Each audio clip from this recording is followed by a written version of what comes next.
This is Governor Bobber. I like good day, doctors. George Allen here. Good day, doctors.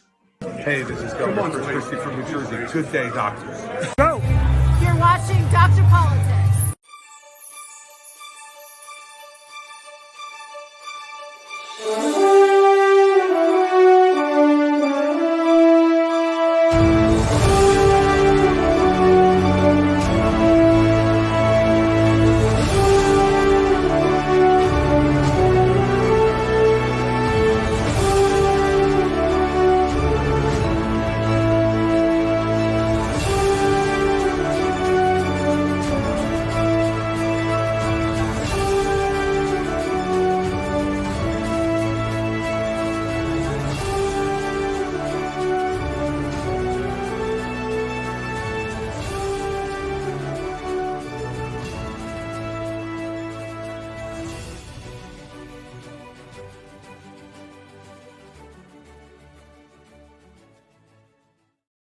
Welcome, everyone. It is Friday, early voting day 2 if you live in Maryland. Day, 30-something in Virginia if you live in Virginia for early voting? Yeah, I guess so, yeah. It is October 25th. We're almost at Halloween. Okay, Dwight. Yes. Did you add some new pictures to that intro? It's new since you last time saw it, probably. Okay. Did I see Strom Thurmond in that? Yes, you did. You also saw Councilman David Marks in that same picture. David Marks is fine. and you know, David Marks is a friend of mine, and I don't think David Marks would appreciate being placed in the same sentence as Strom Thurmond, but that's okay. No, I mean, we went there, you know, Strom Thurmond gave us all keychains from when he was president pro tem. Really nice guy. He was almost as folksy as Phil Graham was when we saw Phil Graham. But yes, that is Strom Thurmond. Okay. I'm sorry, I didn't mean to detour it, but I was thrown off with some of those pictures you were leading off with. There is a staffer who I've got a keychain for. I need to give it to him just to have for the fun of it. Anyways, like I said, we're close to Halloween. Tomorrow I'm going to go to Costco and stock up on my candy, the full-size bar. So come on, kids, you know, it's worth the walk up the long driveway and to the front door for all the full-size candy bars. How many kids, Dwight? We usually get about 10 to 15.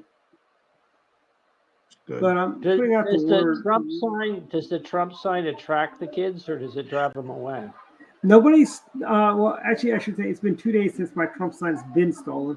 I've been replacing, I've got them all numbered. So we're up to I think we're up to number 12 of 30. So someone stole it? Yeah. Really? Wow. Yeah. I have a friend of David, they're so enthusiastic about voting for Trump in Montgomery County that they're taking the sign so they can put them on their own lawn. I have a feeling there is some MCPS teacher offering a bounty on Trump signs this year. I'm sure there is. But you know, they don't touch my Hogan signs though, which is funny. It's a good sign. They don't, you know. But I'm actually going to throw a Neil Parrott sign out there just to irritate the liberals. The other day on Facebook, I posted, "Hey, we're going to pick up a senator and 2 new congressmen." So right away, I get these messages from my dad. What's the other seat? What's the other seat? Kim Clayson, you know. Well, it's important to get Parrott in there because we're going to need the seat. So that would be really good to get Neil Parrott in there. And it would double Maryland's Republican delegation, correct? Mm-hmm. Yep. So I remember when we elected, we originally had like 4 state senators. And then we went from what was that? Congress. We had 4 Congress. Yeah, I remember those days, 4 members. We had 4 and 4, but I'm talking back in the state Senate when Howie Dennis was one of the few Republicans in the state Senate. Back when I think it was the Washington Post had the article Howie Dennis is the national line against reckless spending in Annapolis.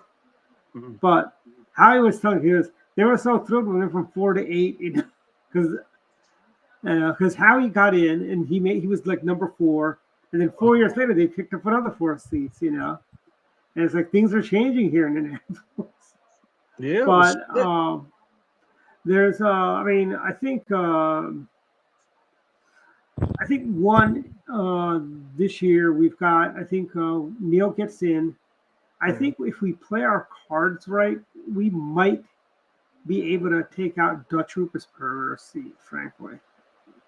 Even though that ethically challenged guy, not Kevin Cannon, Johnny O is running for that House seat over there, who's basically, honestly, the man had them put an addendum to Governor Agnew's portrait in the, because he was also county executive of Baltimore County, and for crying out loud, I hope Donald Trump does that to Joe Biden's portrait, puts a little addendum there saying that he was the most ethically challenged vice president and president. He took bribes in the tune of millions and millions of dollars from the Tricoms. I hope he puts an addendum on there. Dwight, you're missing the fact that one of the things Trump talked about doing was pardoning, or I don't know if it's pardoning or commuting, but anyway, pardoning Hunter Biden. Have we learned nothing from Jerry Ford? What happened? Pardons don't work for us. I mean, he'll be irritating a certain segment of, and honestly, I don't know why we'd be pardoning, giving Hunter Biden a pardon, or even Joe Biden a pardon, frankly. Yeah, and the lefties have had a field day with that, and they'll have a field day with that, with conspiracy theories behind why he said it. They want to have. Actually, David. That's actually all the more reason to do it. But anyway, well, I think the left will say the fix was in. Yeah, it's an interesting gesture since, obviously, potentially to pivot back to the campaign, Joe Biden has not been doing any favors for Harris. No, he has not. I think the answer to the whether or not he's going to get pardoned is I don't think Trump is going to have the chance to pardon him, because I think Joe Biden's going to do it on the way out. Yeah. But how funny is that going to be that Kamala Harris is going to sit there as they cast the electors cast their votes for President Biden, and nobody's going to be. I mean, I know they've tightened the rules on objections. It's kind of like when they got rid of the filibuster for judges. Yeah. And we were able to get so many conservative judges in as a result of that. They're not going to get as. I mean, Jamie Raskin is. Jamie Raskin is saying he does intend to object. Now, I don't know quite what he. I mean, as he has done in the past, is he certainly did it in 2016, and others did with Bush in 2005. He obviously wasn't in then. So I think Jamie Raskin is going to start an insurrection on the floor of the United States House of Representatives. We'll see. He undoubtedly he needs to do something to get back on MSNBC. So he'll come up with something. Yeah, and he's going to have some competition on MSNBC. Other people are going to be jockeying for a job there. Kamala Harris for one. So we were talking before about where key points in the campaign, and Dave, you were talking about one point that you thought was particularly important, and then I'm going to share. I can share afterwards what I thought was the. One theory is that she goes on The View. It's supposed to be softball interviews. She's asked a question, which everyone sort of wondered: how are you going to be different than Joe Biden? What would you do differently? I don't exactly know how it was phrased. I think that was it. What would you do differently? So it's supposed to be a softball for her, I think, and it's a question that she should have been thinking about at least since July 21st of this year, and that is when Biden dropped out. She had to have known people are going to ask, "Hey, how are you going to be different than Joe Biden?" And she seemed almost surprised by it. She said, "Well, I can't think of anything." And then she made it worse by saying, I was involved in all the decisions. And then finally she figured, well, I'll throw in, I'll appoint a Republican to the cabinet. Now, of course, the Republican she'd appoint to the cabinet wouldn't be someone who voted for Donald Trump. It'd be your classmate, Liz Cheney. It's right. Who to be. It's going to be your classmate, Liz Cheney. Yeah, so no one that actually voted for Trump. But anyway, from there, I think it was downhill. Now, was it because of that statement? that she started slipping in the polls? I don't know, but I think people were looking for something different. And if they thought this was Biden's second term, yeah, they're not going to go for that. But anyway, that was just one theory that's pushed out there that I think makes a little sense. That maybe that Now, was. I'm trying to remember when that took place in the calendar, and we may be talking about very similar points. I'm struck when you look at the polling data and the sort of trend lines that had happened, that kind of one of the key moments was the vice presidential debate. Yeah. And that was the first week in October, or I forget like the third or fourth, something like that. Yeah. And what was interesting about that is J.D. Vance was, very calm, collected as he is. He's absolutely masterful at being able to disarm really hostile questions in a very effective way. I mean, he really delivers a master class in how to do that. That frankly, a lot of Republicans would benefit from watching how he does that.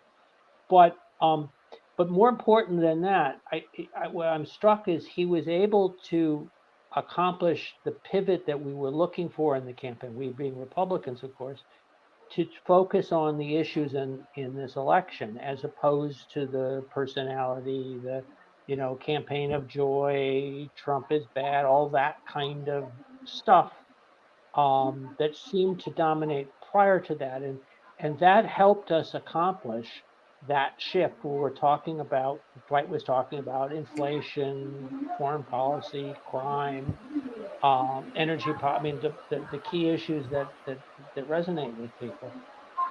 And that was accomplished in that debate, and that changed the tenor that allowed us to move forward.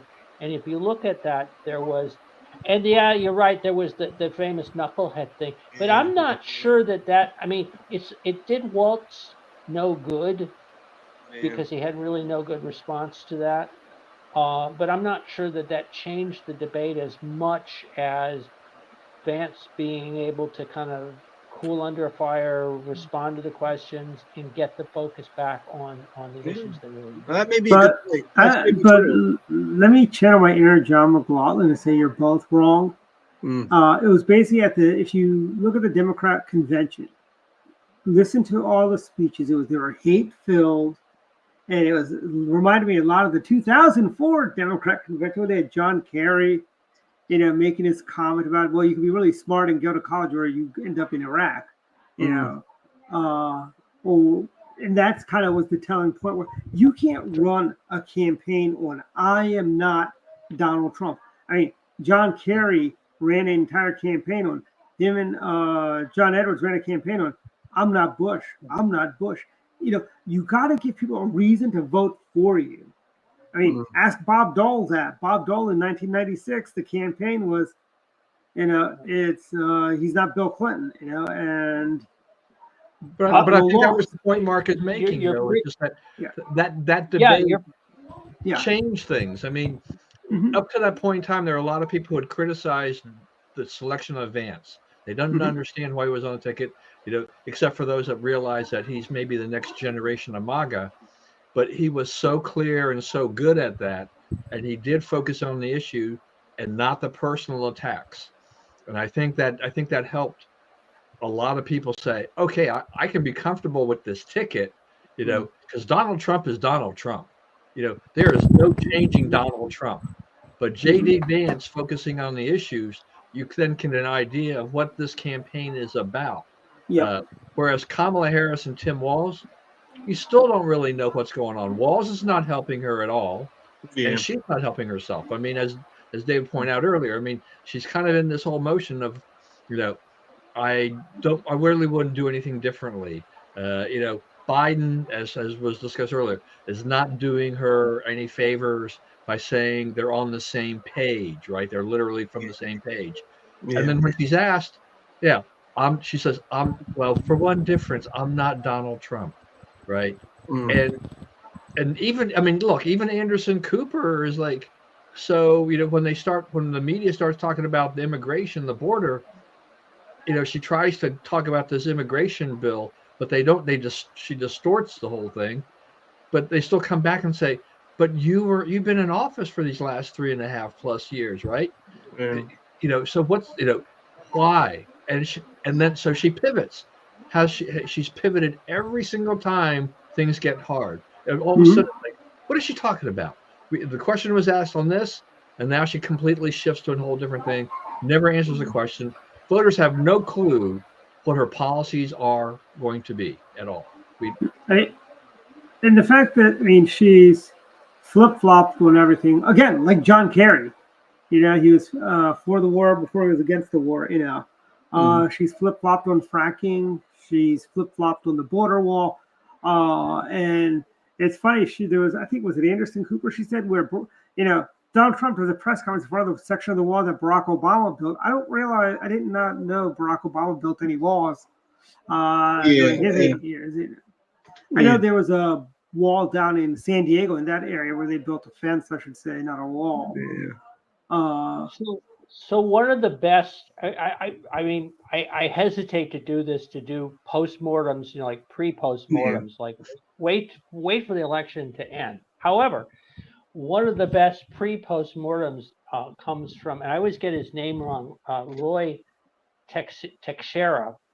I don't know if you guys are familiar with him, but in 2002, he wrote the book. This is Dwight. Close your ears up; it'll drive you crazy.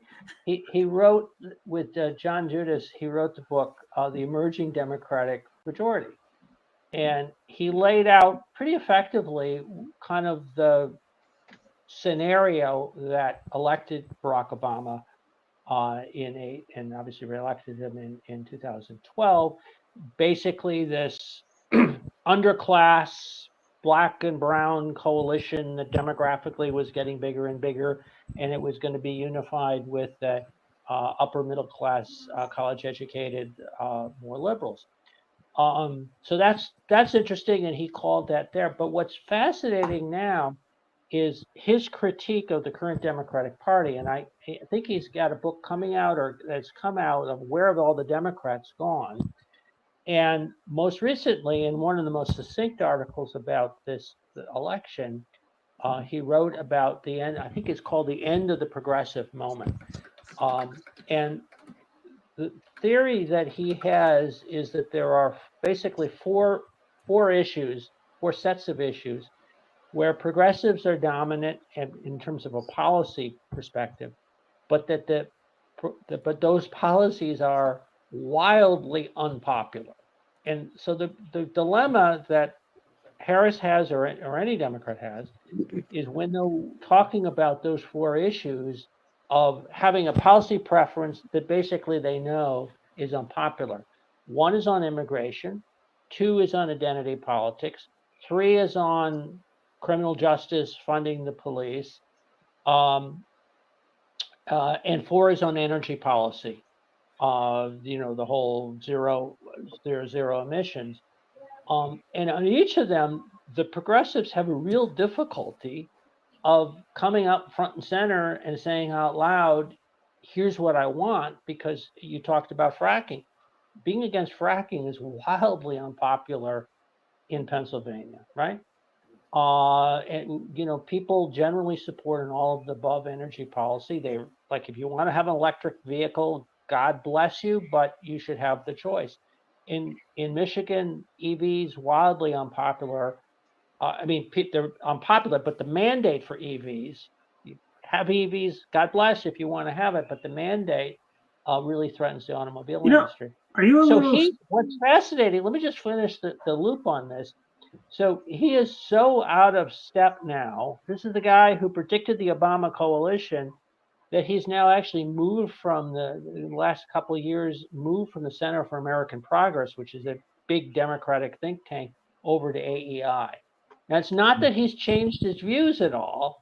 It's that he's perceived, that Democrats are pursuing a policy agenda that's simply unpopular.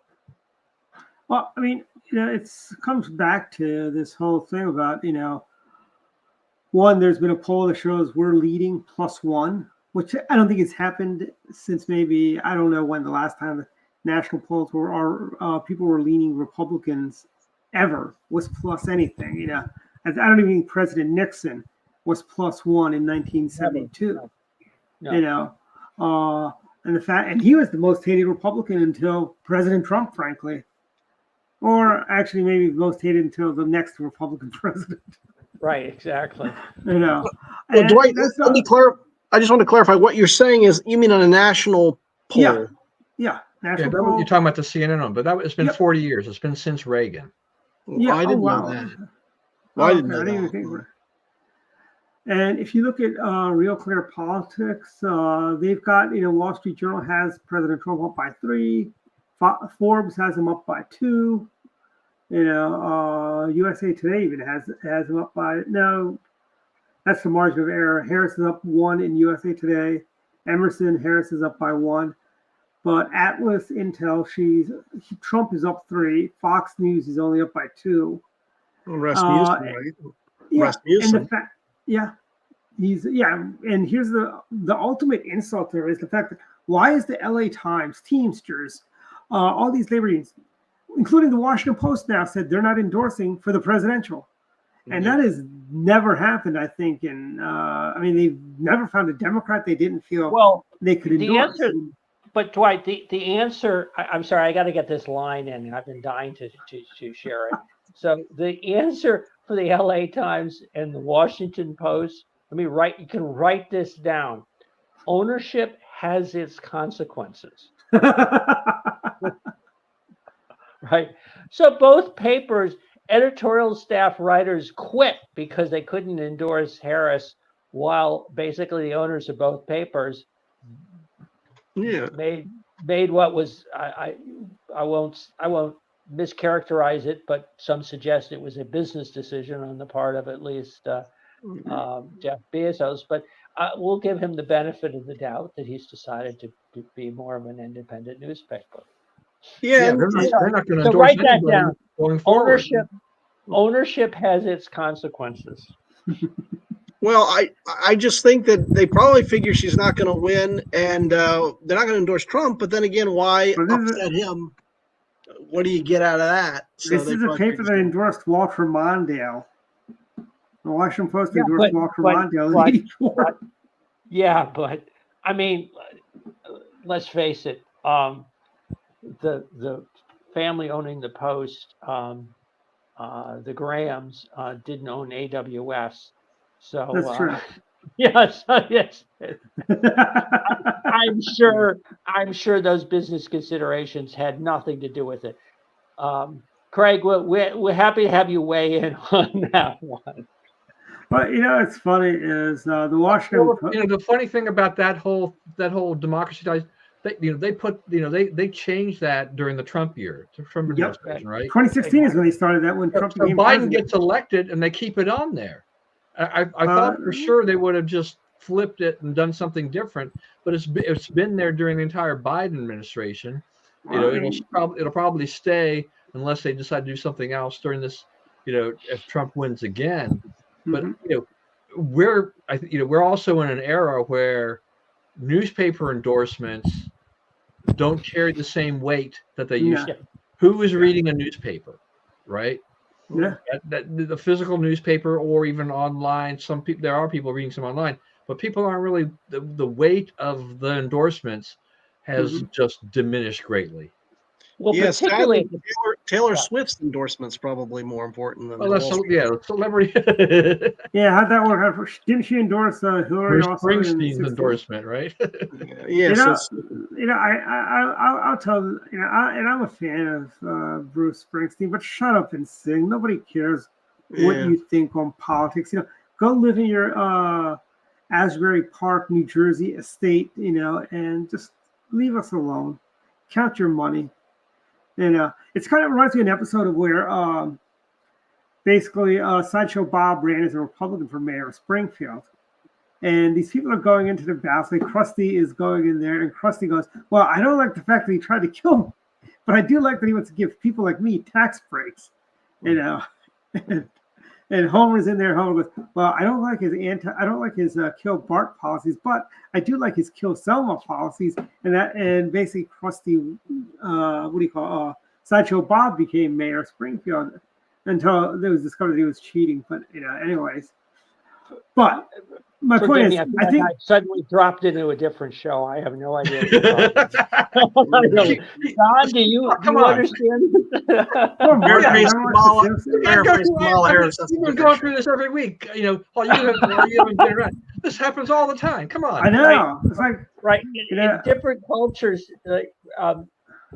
closer to the Bible Belt where David is, the people use biblical references, right, or literary references, or maybe they use Shakespearean references. But anyway, I mean, back to David was mentioning, the Taylor Swift type of thing like that.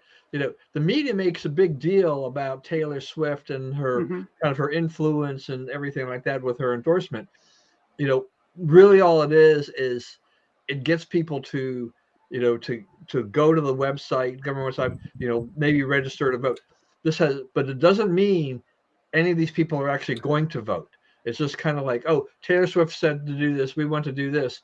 But you've got to take that next step, and you've actually got to go vote. Yeah. And those I think a lot of those Swifties are low propensity voters, is what the pollster would call them. But why is Harris not accompanying the Putin endorsement she got? The whose endorsement? She was being endorsed by Vladimir Putin. I mean, why is she not trumpeting that? And I think she has Xi Jinping's endorsement as well. But most devastating of all, she's got Joe Biden's endorsement. Right, exactly. I think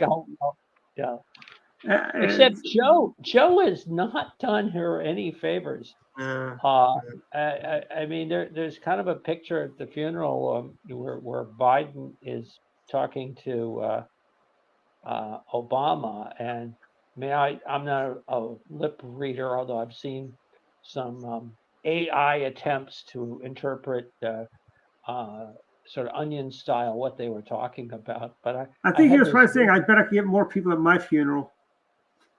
No, I think he was probably chastising Biden for. I mean, why would Biden be going to Pennsylvania? I mean, by the way, if Harris we pretty much know she's most likely going to lose, but not to be overconfident. But if she loses, let me tell you, that's the end of Barack Obama kingmaker. Frankly, he picked Hillary over Joe in 2016. Yeah. He basically picked Kamala over Joe. I think power shift might be going back to the Clintons, Bill, as in Bill Clinton. Well, this may be a great opportunity to segue into a different conversation, which is that I think we're moving into a very different political era in which the default lines, the dividing lines between the parties are very, very different. And we'll see. You will have a primary. Let's put it this way: we'll have a primary in 4 years, presumably. Well, for whatever, whoever wins, and it'll be open season, and be looking for new ideas. It's actually interesting to go to your point. I was thinking of a number of the Obama era political consultants and also Clinton era political consultants. You listen to them carefully, and you can hear them sometimes with the frustration. You see, Axelrod. What do you call Axelrod? Axelrod. I mean, you can hear the kind of frustration that they have. And James Carville. James Carville is going to have a coronary. Carville. Yeah, that's a great description. Right, that's really a great description. But didn't he just have a heart attack recently? He really looks like what's going on is driving him into a corner. I'm sure he's still very mad. Although he had a column the other day, I didn't read it, but they sounded quite confident. It said, "Reasons I'm certain Kamala will win." Yeah, well, he does that. It's interesting. He kind of readjusts when he has to, but it's when when they're having to react to a specific moment in the campaign, you can read the frustration. I'm scared to death. I'm scared to death. Yeah. Well, you have to. I mean, they have to kind of be party players. Let me tell you, there's a reason why Roy Cooper said, "Hey, I don't want to be your VP," because he's thinking I could be president in 4 years while I'm still governor, of North Carolina. He'll still be relevant. I think for Harris, well, I would just say that if I can, that I don't know, win or lose. I think lose, of course, and I'm hoping that. But win or lose, if she does lose, this will be the most unique history case in American history that I can think of. Because in a matter of weeks, you're elevated to the nomination, and in just a few sort of weeks later, if she loses, bam, that's it. Because they're not going to bring her back. No. And she's not going to be in the cabinet or anything. If she loses, she's gone. I don't think she can make it back. She's gonna go get a job at MSNBC is what she's gonna be. She's gonna be on The View. Actually, that's probably where they'll put her, on the new View that ABC is working on. Maybe. But anyway, well, I think if she then the loses, women on The View won't understand anything more that she says than she does now. Right. Anyway. Yeah. You know, it's always amazed me after her 2019 campaign, when she became vice president, that she didn't spend more time, just block out the time with a speech coach, with a communications consultant to work on her answers, work on refreshing that. And, you know, it's an issue, you know, she has a challenge a lot of politicians suffer from. You know, when you first go in, this is not, you know, it's not unusual stuff where the answers are kind of all over the place. They're not focused. They're not pointed.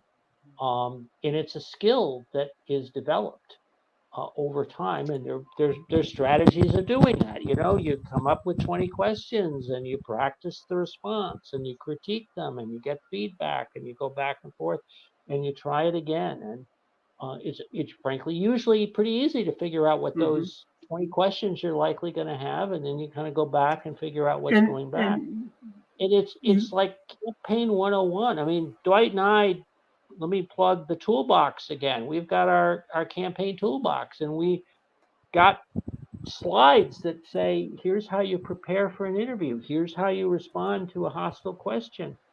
There you go. Thank you. And you know who the only presidential candidate who lost and came back, 8 years later to become the nomination, did it very. And I tell you, President Nixon basically redefined himself after the 1960 loss. He basically in 66 he helped out he got a lot of Republicans elected to Congress and the Senate in 1966. Right. 68, he was the only one that was going to be president. I mean, President Reagan ran, Rockefeller ran, and we knew it wasn't going to be Rockefeller, frankly. And it was basic. And I was actually thinking Al Gore might have done that. He would have sat out 2004 and ran for president in 2008, but he was just too far gone at that point. Well, she's got. I mean, if she's not coming back, she's done. Yeah, if you're suggesting, I mean, clearly Gavin Newsom is. And Gavin Newsom is wishing that Trump and Biden had the debate like about 9 months earlier, because then they could have had because Gavin a primary process. You guys, you may disagree with me, but I'm starting to wonder if Democrats are having second thoughts about getting rid of Joe. Because they've got buyer's remorse. They've got buyer's remorse now. Because I think Biden, now maybe it's impossible because he's cognitively impaired, but I would think he'd do better in these swing states than Kamala. I think in Pennsylvania, Biden would probably be in a stronger spot. With men, I think Biden would be doing better. Black males, I think Biden would be doing better. They don't like Kamala because she's not a nice person. So I don't know. It's impossible to say, but well, wasn't it one of those wonderful ladies on The View that said men just don't want to? There's sexism. There's Democrat men who won't vote for a woman for president. That's why Kamala's going to lose. I don't know if we talked about this. Certainly, Obama talked about that, right?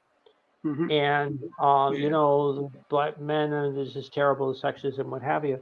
And what's fascinating about that is that when you've tracked a lot of the registration changes, the demographic changes that have taken place over the last 4 years, since the last presidential year, they've been going on during the Biden. This was not happened since Harris became the nominee. The changes, the Hispanic vote, the fact that Hispanic men are leading more Republican more quickly than are frankly Hispanic women, all of those phenomena were happening well before Harris was the nominee. So you kind of wonder, yeah, it's an interesting rhetorical point, come back and don't be a sexist. But on the other hand, did they just wake up to the fact that there were changes taking place? I mean, like take Pennsylvania, Biden won by 80,000 votes. Republicans have gained several times that number in registration over the last 4 years. Registration alone would be enough to account for that difference by a factor. And maybe they picked Walz because they thought he might help with male voters, but that was a dumb move or a real miscalculation, because Tim Walz is an aberration in a way of a male. He's a Minnesota sort of liberal, and they're fairly woke.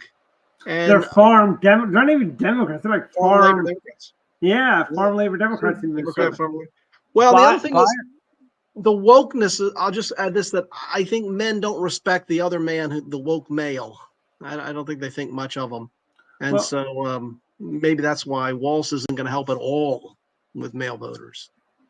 Josh Shapiro would have been a much better choice, I think. Oh, Josh, of course. But we know why Kamala did not choose him. Frankly, obvious reasons. Yeah. But by the way, did you guys catch Hillary Clinton on? I think it was CNN or MSNBC. I forget which one it was, but she called President Trump a racist because he's a Nazi, because he's having a rally at Madison Square Garden, because that's the same place in 1924 the Klan had a rally. So Billy Joel, Bruce Springsteen, every other rock band that has had a concert, the WWF or WWE, yeah, that's right. The New York Knicks, the New York Rangers. You sure that story wasn't in the Onion? No, this was because it's so silly. Yeah, but maybe it's true. It's so silly. According to Hillary Clinton's logic, you're all a bunch of Nazis because you're at the same place the Nazis got around. Jimmy Carter was nominated for president in '80, renominated in Madison Square Garden. Yeah. Right, and she was the senator from New York. Yeah, representing Madison Square Garden. I mean, it's just kind of. She was representing Nazis, Mark. The New York. That's why I've always been an Islanders fan. They're not. They don't play at MSG. Yeah. But it's not. I mean, when Hillary Clinton says stuff, and she was hawking her book, by the way, she's telling people, "I wrote about it in my book." It's like nobody wants your book. It's at the dollar store, and that's the only thing you buy for $1, and you get 2 of them for $1 at the dollar store. Everything else is $1.50 now at the dollar store, but Hillary Clinton's book, you get 2 of those for $1. Nobody wants. Instead, you should buy this book. Yes, right. And the sequel too. You got to buy the sequel too. Yeah, buy the sequel. Well, if I do that, my camera will fall apart. So. Well, thanks for the plug. By the way, in my book, you mentioned Bruce Springsteen. There's a reference in my book. Springsteen comes to Virginia to campaign against our gubernatorial candidate. So really? I did have a reference in my book on that. Like I said, I am not a Springsteen hater. I think one of his best songs he ever did was "Hey Ryan, welcome." Right. Well, it was a terrible pick. But can I tell you, one of the things that let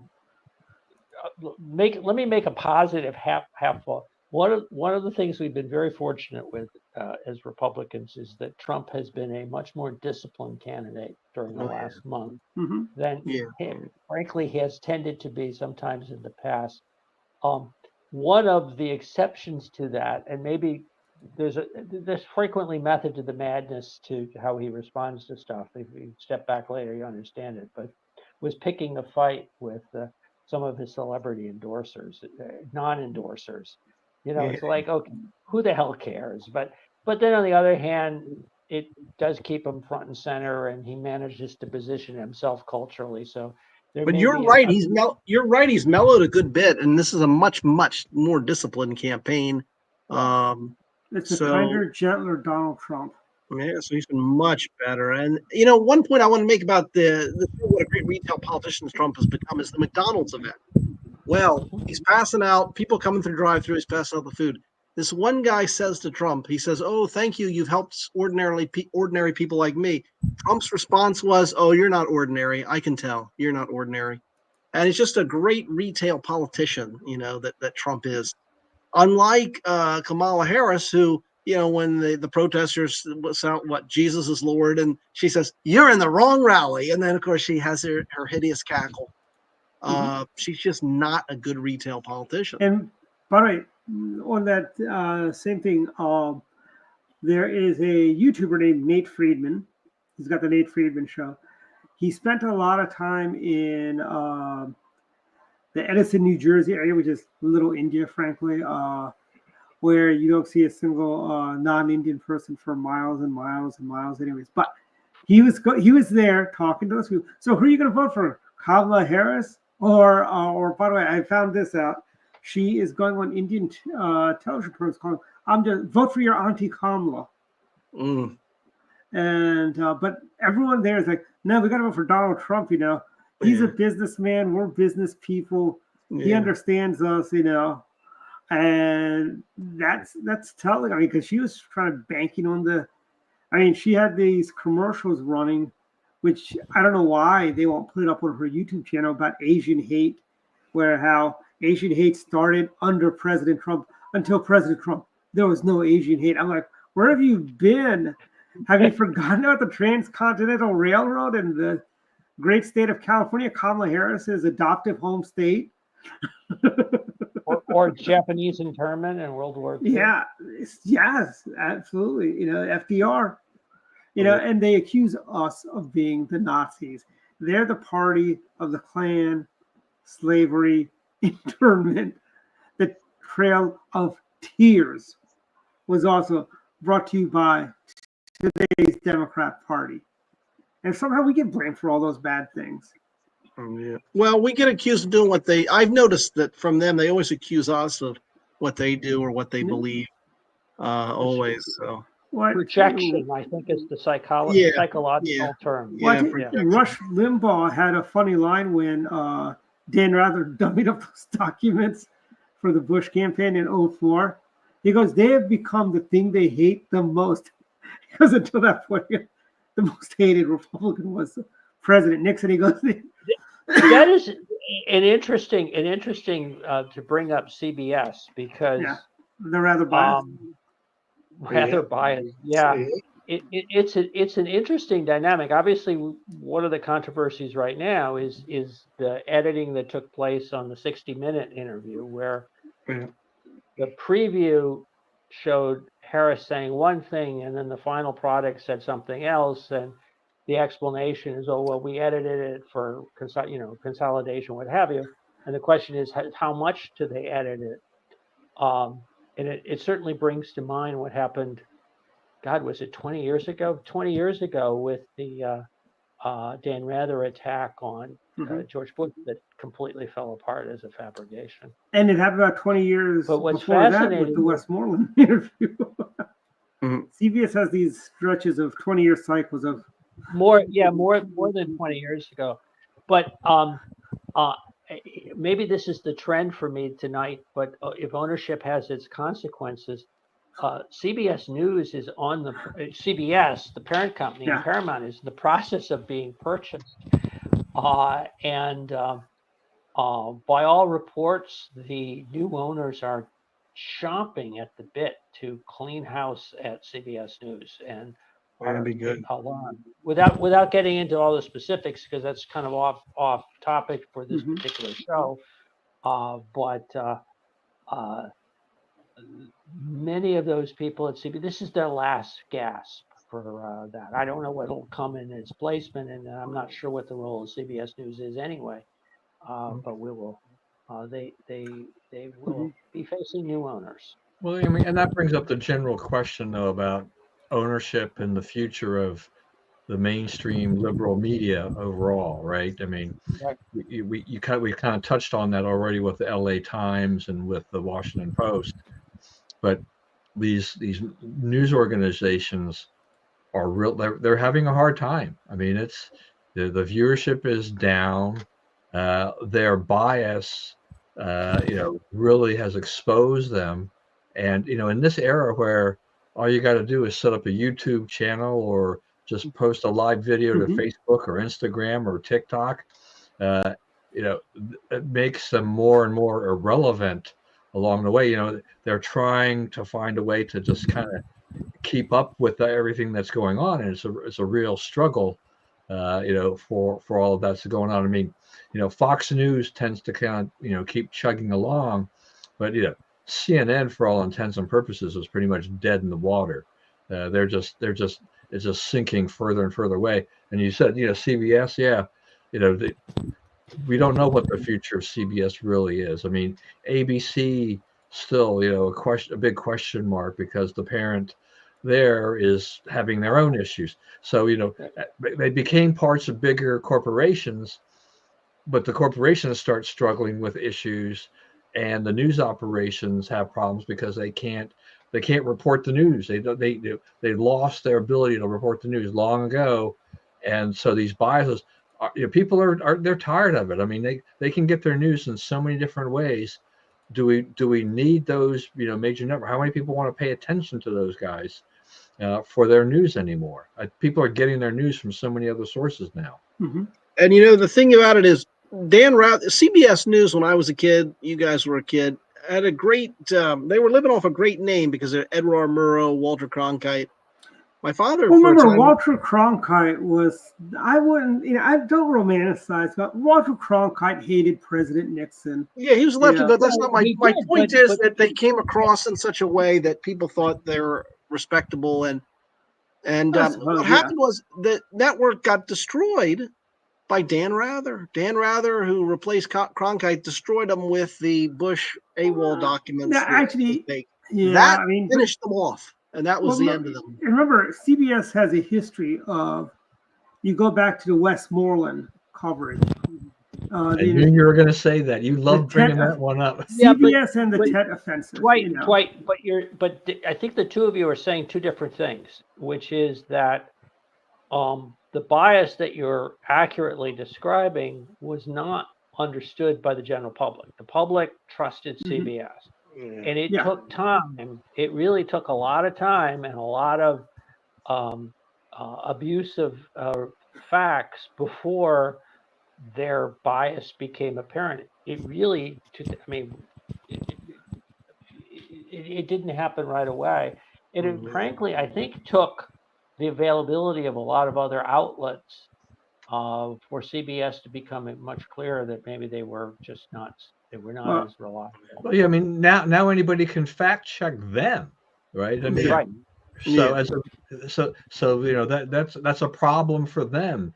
They go out there and they do this, and then they try to come up with some excuse, as you alluded to earlier. Just the interview with Harris and the clips that came out, where they're like, well, we edited that part for clarity, right? Thank you very much. I didn't realize that we were asking you to edit it for clarity. And what people didn't understand, is that with 60 Minutes, they have they roll tape on a certain length of an interview, and then they do edit it down. There's a lot of stuff that winds up on the cutting room floor, and they're going to edit these pieces the way that actually fits the narrative that they want to have. Because Dwight knows this from working with me for a long time. It's just that when we were at AIM, that's something we saw all the time. 60 Minutes pieces that we went after back in those days were because of the selective editing that happened then, that created a whole, just context didn't matter. I mean, it just changed everything. And so why were they getting sued? It's because they changed the entire context of what was going on, and they basically made conservatives look to be liars and liberals look to be heroes. So let me get a shameless plug into the toolbox again, Dwight. So one of the basic media trainings for candidates out there that we recommend is when you're doing a hostile. You can't do this with 60 Minutes because, as Don said, that's their MO, is to interview for hours and hours and hours for days and then to edit it down. But to not provide compound sentences, not to be very succinct, to state your point, and then shut up. And yeah, Right. and remember, stay on point. Stay on point and shut up. And reporters, one of the tools that reporters love to use to get you to say stupid stuff is to depend on silence, and everybody is nervous about silence. And then people will have a natural tendency to start talking then. And that's really where the gotcha moment comes. So say your piece, stick to it, shut up, and go on to let them ask the next question, and don't be worried about that. And that's basic training. This is not something you teach a presidential candidate. This is something you teach somebody running for the county council. We taught you that, right, Dwight? Yeah, I hate to say, we taught you that when you ran for the state senate, right? Yeah. Don already knew that when he was running, right? The other thing about reporters too, right, Mark, is just that they'll say, a lot of times they'll say, "Is there anything else you would like to say or would like to add?" Right? Right. Yeah. And the answer be no. Don't bite. Don't bite. Yeah. No. But the more different things is when I was running in Montgomery County, I knew we I was running to kind of be the French resistance against the onslaught, so right. D-Day could be successful. That's why I could say things I enjoyed saying, like living in Montgomery County is a privilege. We don't need affordable housing. It's a privilege to live here. It's kind of like, your first car is not a Cadillac. You buy a Chevrolet. Your first, So we're getting to the end of the show, so I have an opportunity to talk about my plan for affordable housing, or should I wait? No, go for it. Yeah, affordable housing. Dwight's heard this. David, let me try it out on you. So, as you know, one of the key demands for affordable housing is to have it transit oriented, right? So close to Metro, wherever. Virginia's done a great job with the Orange Line on that. So what we're advocating is level Tacoma Park. I like it. Everything a quarter of a mile from the Metro station, we're just going to level it. We're going to close it down by eminent domain and build high rises there. And that would provide high density, affordable housing near transit. Yeah. What do you think? What do you think Sounds the chances? What do you think the chances of getting that by Mark Elder is? Also? Not much. I love that. I love that idea. That's great. Let's just see. David, you should know that Tacoma Park, not only being the most liberal, more progressive part of Montgomery County, is also the home of most of our politicians. Really? At least so it seems. Yes. Also, you know who else is the native son for Tacoma Park? Our friend Robin Ficker. Oh, good. Robin Ficker is from Tacoma Park. So is Matt. So is Matt Drudge, actually. I mean, where are the politicians that actually talk about affordable housing that are willing to have affordable housing where they live? Yeah, that's true. Yeah, it's funny. I call me crazy. I don't think a $500,000 condo is very affordable, frankly. And right now I hear there's a master plan. They want to build over the Forest Glen Metro, and they want to take out the parking lot. So people aren't going to be able to drive to the Metro. They're going to take the bus, to the Metro to take the train. And I don't like that idea, Frank, because what's going to happen is people are going to park in the neighborhoods. I mean, it already happens if you live in downtown Bethesda, because of the Bethesda, but I mean, I would say this probably more years ago than now, because they got all these no parking stuff and so on in downtown Bethesda. A lot of people were parking in the neighborhoods because they didn't want to pay for parking in Bethesda. And, it's called intermodal. Yeah. So do we have other? I have to jump in a few minutes. So yeah, we're at final thoughts. We're at 5 till. Final thoughts, right? Yeah. So you've heard my Tacoma Park. I can't top that. That's pretty hard. Right? I'm gonna just leave it right there. Best idea of the night. Yeah, that's the idea of the ride. I'm waiting. I'm waiting to have it run by Mark Elric, and I'm wherever that line is that I want to design. I'm not quite sure. However far from the metro station Mark Elrich's house is, that's going to be part of my zone of high rises. We could use the metro rail at night to be like shelters. You turn the heat on, put sleeping bags on. They can all sleep in the trains. And then in the morning you get up and leave. The buses, they can do that. But anyways, Mark, any other? That's it. I can't top that. David, final thoughts. Go. Well, you mentioned Goldwater 64, and I picked up this book at the used bookstore. It's Suite 3505 by F. Clifton White. It's about Goldwater's, the team that put him in the draft Goldwater movement. One thing I'll say about the book that was ironic is that I kind of knew his son, Clifton White's son, and I didn't realize until I started reading the book because my father was friends with a guy who was friends with F. Clifton White or the son, Kip. And so when I read the dedication, it says to my son Kip and the daughter, and I realized, I knew that guy. I knew Kip White. But so it's an interesting book on that race. And the one thing I will say is that when we think of liberal Republicans or rhinos, we have no idea what they were faced with, because a Nelson Rockefeller literally was a liberal. I mean, he wasn't the moderate Jim Jeffords or Susie Collins. He was an outright liberal. All's well, but otherwise, still working on my book and making my rounds. So it's going fine. And then how was your trip in Maryland? You were in Maryland again recently, right? I was in Howard. How'd that go? Group there went great. Good group out there. Lisa is the chair there, and so it was a good group, and sold a bunch of books.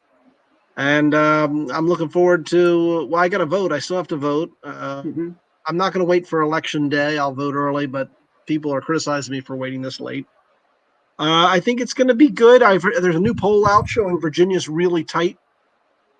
I don't know that Trump can win Virginia, but the very fact that Biden won it by 10 points last time and now it's so close, I think indicates that Kamala's in trouble.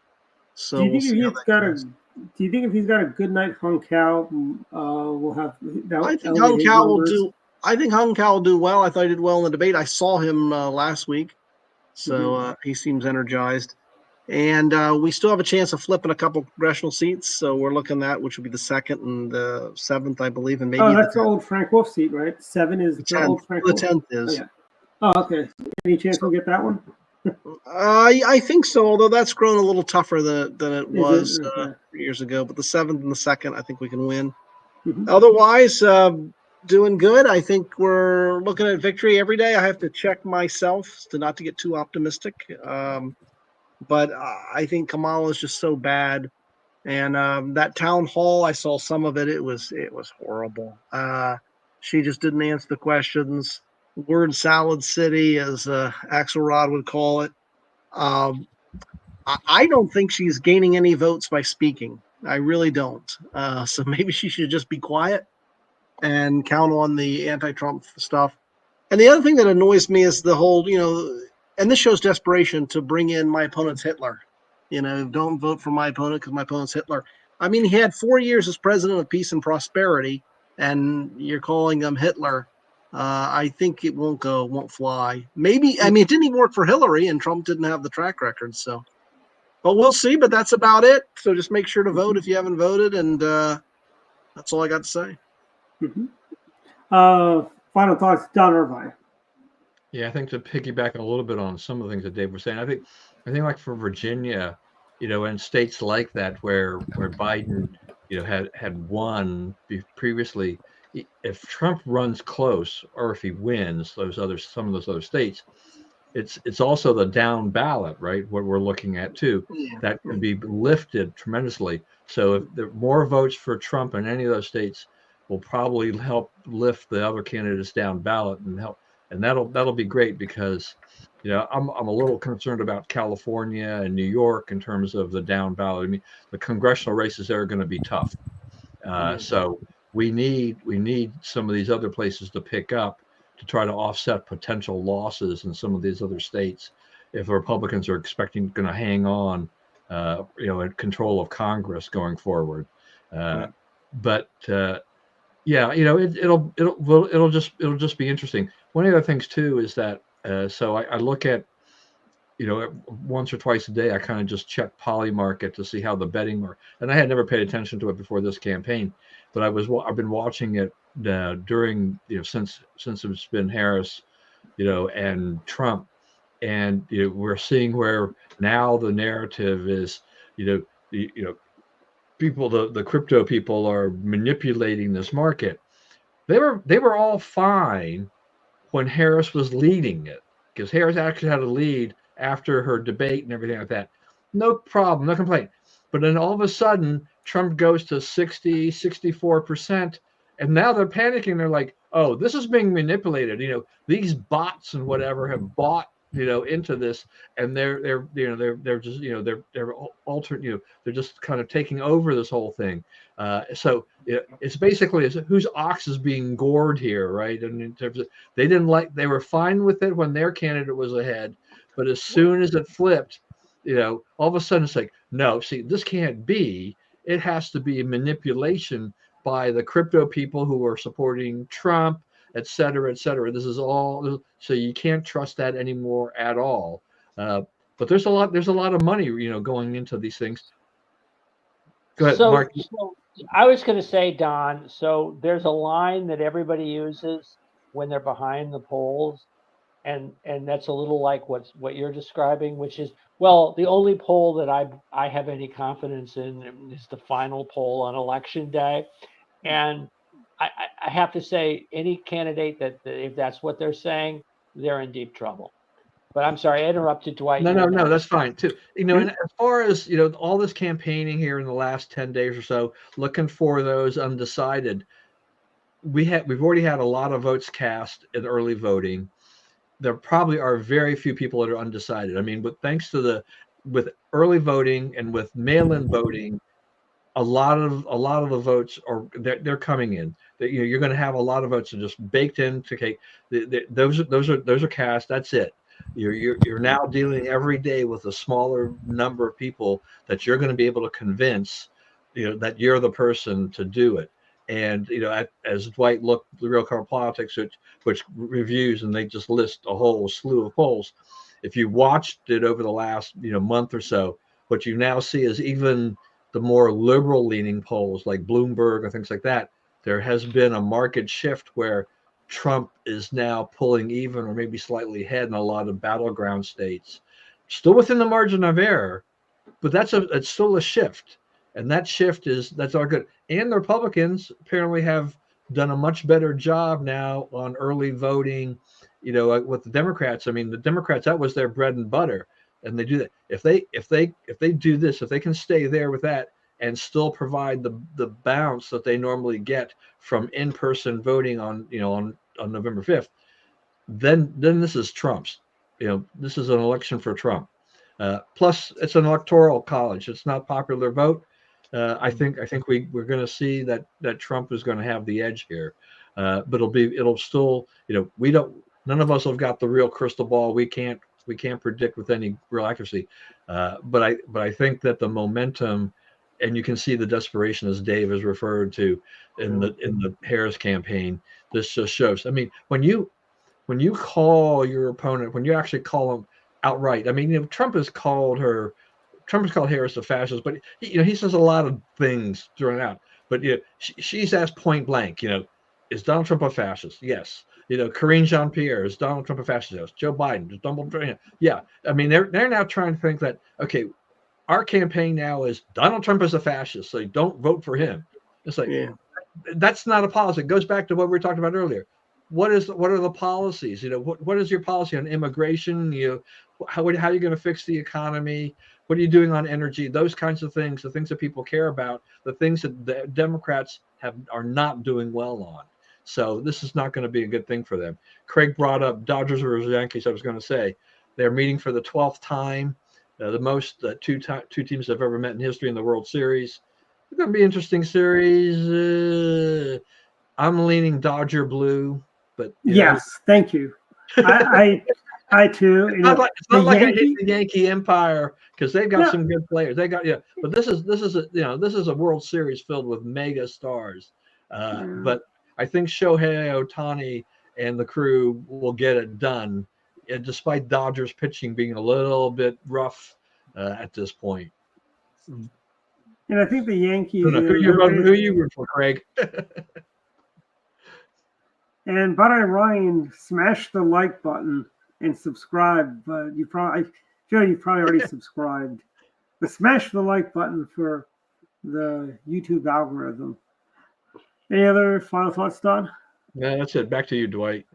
Okay, a couple things. First, let's start with the fun stuff. Tomorrow morning, if you're not doing anything, come on out to Lowe's Home Improvement Store, 40 Market Street in Gaithersburg. That is where the big Super Saturday is going to be for Neil Parrott for Congress in Montgomery County, who's up by 4 points in Montgomery County. But everybody go out and vote. Don't sit on the 4%. Every vote counts. You need to go vote for Neil Parrott in CD6. So we have another congressman from Maryland. We take back Roscoe Bartlett's seat that they took from us by gerrymandering. And it's coming on out tomorrow, again, 10 a.m. over at the Lowe's in Gaithersburg. The other really thing is we've got Halloween coming up next week.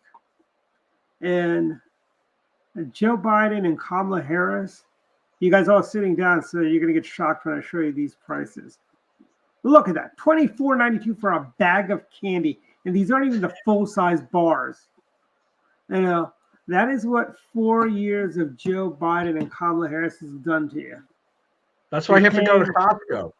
I know. That's what I do. I go to Costco's, get the big full-size bars, you know. We're not shrinkflation here at the Patel household, you know. It's worth the long walk up the hill on the driveway to get to the house, to get to the full-size candy bars. So come on out. And I got little Vote Trump stickers on them all too, which is going to irk the parents. It's like, it's protecting your candy from your parents eating you when you get home.